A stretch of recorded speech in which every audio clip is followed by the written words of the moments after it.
Money makes the world go round. But have you ever stopped to think about how money works and why we even use it? More importantly, can you talk about money in English and use English phrases related to money with confidence? This is one of the most practical and fascinating topics to learn about.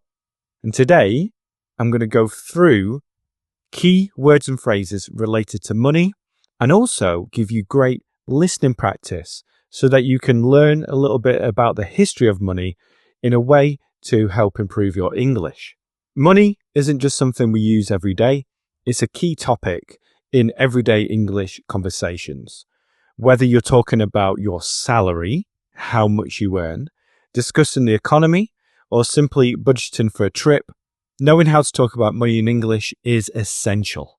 Today, I'll take you through the history of money, how it's created, and the key terms and phrases you'll need for real-life conversations about spending, saving, earning, and investing.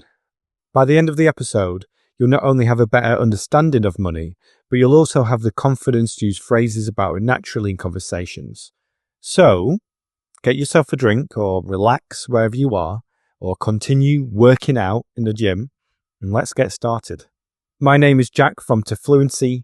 This is the Tefluency podcast, and whether you're watching on YouTube or listening on Spotify or Apple Podcasts, I'm so glad you're here. Section 1 is all about the evolution of money. So we're going to give a brief history of this and then talk about some of the key phrases that you can use, and then also some speaking and listening practice. Now, before money existed like we know it today, people traded goods and services directly. And this was called a barter system. A barter system. Now, you can barter with somebody in order to exchange goods or services. For example, you can imagine in England 1,000 years ago, someone might trade some wheat for a goat. So they say, I have this wheat, can I exchange it for your goat? But bartering had its problems, because what if the person with the goat didn't want wheat? They didn't need this wheat. That is where money came in. And the first forms of money were coins made out of precious metals, for example, gold and silver. Now, here is a key phrase. These metals had intrinsic value, meaning their worth came from the material itself, the gold and silver. After that came paper money, which was easier to carry but relied on trust. The value was backed by governments or banks. To be backed by something means that the paper money could be exchanged for the gold amount that it says on that paper. So even though people had paper money, they still could exchange this for gold. But now, paper money is backed by governments or banks. And today, everything is more or less digital. And we also have digital currencies like Bitcoin. So some key phrases here, if you want to talk about this, are barter systems were one of the earliest forms of trade. Paper money replaced coins. And cryptocurrencies are a new form of digital money. Next, we're going to talk about the dollar versus gold, how money works and how it is created. And then we're going to have some very specific English phrases related to money. So next, dollar versus gold. Like we mentioned before, for thousands of years, gold was considered the ultimate store of value. And this is because it had intrinsic value. It's durable, which means it's tough. Limited in supply, which means there's only so much of it. And very importantly, it is universally recognized. So people all around the world considered gold to be important. But most modern currencies, like the dollar, the pound, and the euro, aren't backed by gold anymore. Instead, they are called fiat money, fiat. So think of the dollar today as fiat money. And what's interesting is fiat money has value because the government says it does, and people trust it. So think about the US dollar. It's just a piece of paper or a number on a screen. It's simply a number on a screen. But we trust it because we know we can use it to buy things. We can exchange it for goods and services. So when you talk about money in English, you might hear people debating or arguing, talking about whether fiat money is reliable or if we should return to a gold standard, where the money is backed by gold. So understanding these terms will help you join in these conversations. Next, we're going to briefly talk about how money works and how it is created. So modern money isn't just printed, which means it's not just created. In today's system, we have a debt-based system. A debt-based system. A debt is spelt D-E-B-T, but we just say debt. And debt is something that is owed to somebody else. So the system, the monetary system today, is all about debt. And in fact, modern money is largely created through lending. Now, I'm sure in English classes in the past, you've learned the difference between lend and borrow. So to lend someone something means that you give them something, but you expect it back. And it can be used with money. So banks can lend money. You can even use the term loan, which means that they are giving money to somebody and they want it back. However, what's interesting, and not a lot of people know this, is that when somebody takes out a loan at the bank doesn't give that person existing money. Instead, it creates new money by entering the loan amount into your account. And this is called debt-based money. Debt-based money. Now, this system relies on trust. It relies on trust, a great verb, to rely on something. So you promise, or the person promises, to pay back the loan, and that promise gives the money value. And most of the money in circulation, most of the money in the world today is created this way. Not as physical cash, but as numbers in bank accounts. A couple of key phrases here are central banks control the money supply by setting policies. Now that's quite a complex sentence, probably for a lot of people listening to this. If it's easy for you, that's great. But it's central banks control the money supply, how much money is in the economy, by setting policies. And interest rates determine the cost of borrowing money. So if interest rates are low, the percentage of money you have to pay back on your loan, if these interest rates are low, then more people want to borrow more money. But if the interest rates are high, then fewer people want to borrow money. So that's an overview of the evolution of money, dollar versus gold, and how money works and how it is created. Let's now talk about spending money and talk about some common expressions you can use in English when you're going to spend your money. The first one is this: blow money.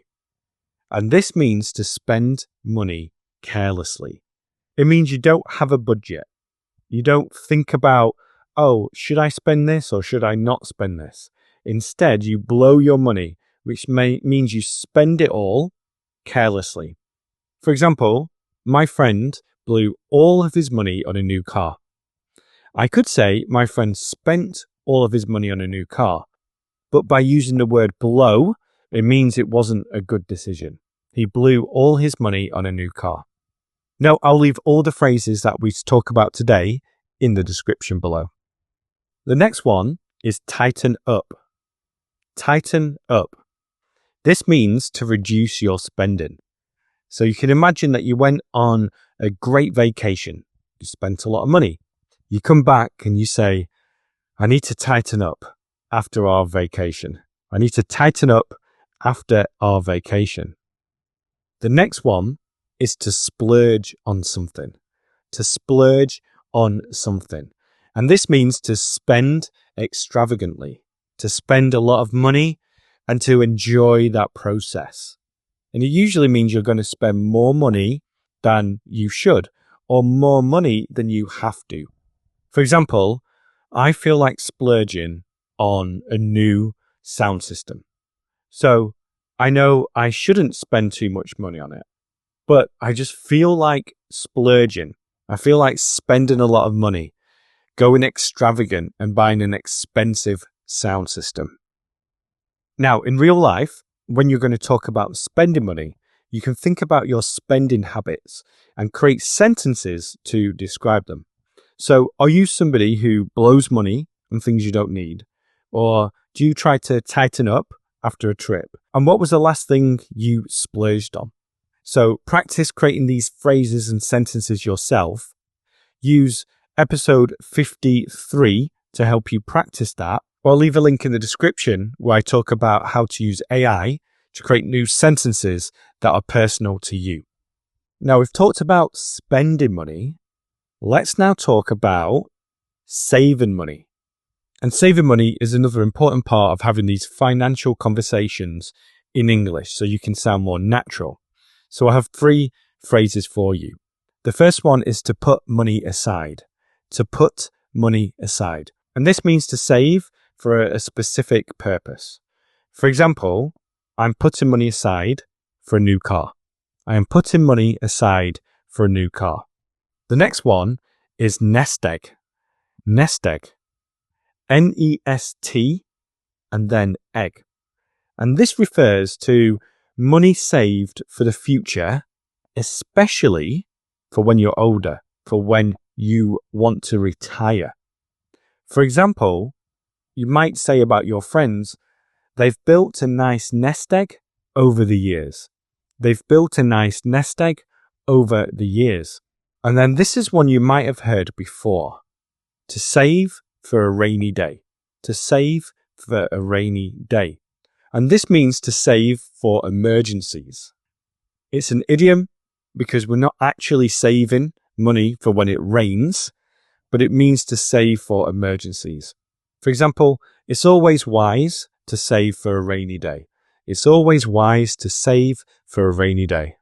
Now, are you somebody who likes to save money for the future? And are you putting aside money for anything in particular right now? These are the type of things you can think about when you're talking in English about money. Now, the next one is quite similar to save, but it's different. And you'll understand why in a second. It is investing. Okay, so we can talk about some investing money phrases. And investing is all about putting your money to work to earn more money. So you invest in a stock, or you invest in real estate or bonds in the hope that it will grow in value over time. Because when you save money in the bank account, a lot of the time in your regular bank account, you don't get interest. If you have a savings account, you get interest. But to buy things like stocks or cryptocurrencies or real estate, this is called investing. So there are some key terms here. Stocks. Stocks. These are the shares of ownership in a company. For example, I invested in tech stocks last year. I invested in tech stocks last year. And the next one is portfolio. Portfolio. This is a collection of investments. For example, you might hear people say, it's important to have a balanced portfolio. It's important to have a balanced portfolio where it has different stocks, different cryptocurrencies, for example, and it's balanced. Now, some everyday phrases about investing are, don't put all your eggs in one basket. Don't put all your eggs in one basket. Now, you might hear this in terms of everything in everyday life. It's quite common in everyday English.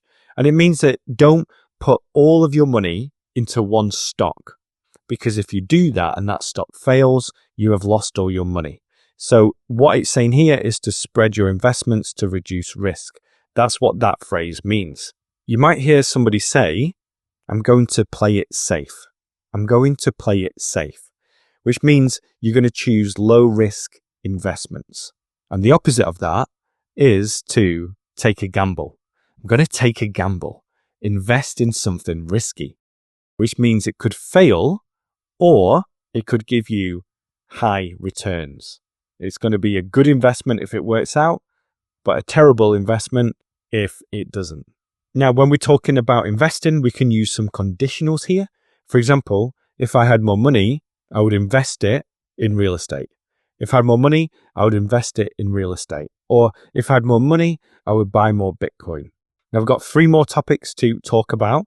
The last one is everyday money idioms and expressions. But first, we're going to talk about debt and loans. So I'll talk about this a little bit more quickly as we talked about debt before.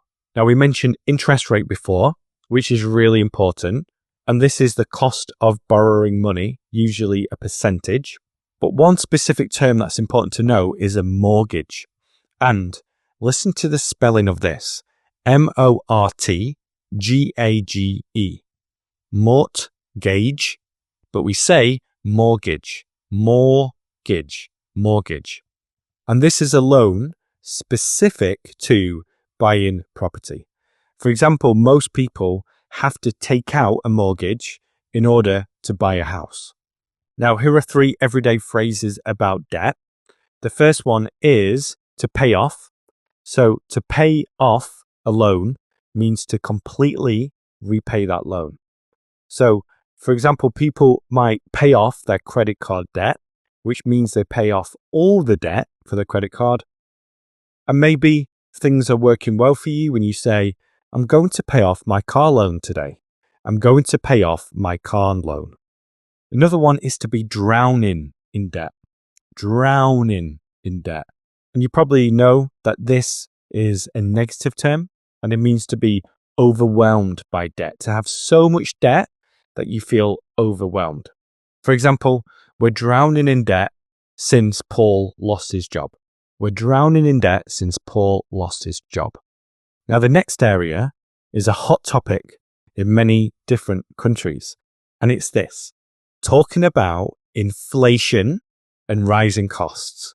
Talking about inflation and rising costs. Now, inflation is simply the rise in prices over time, which means that the value of money decreases. And it's important because it affects everyone.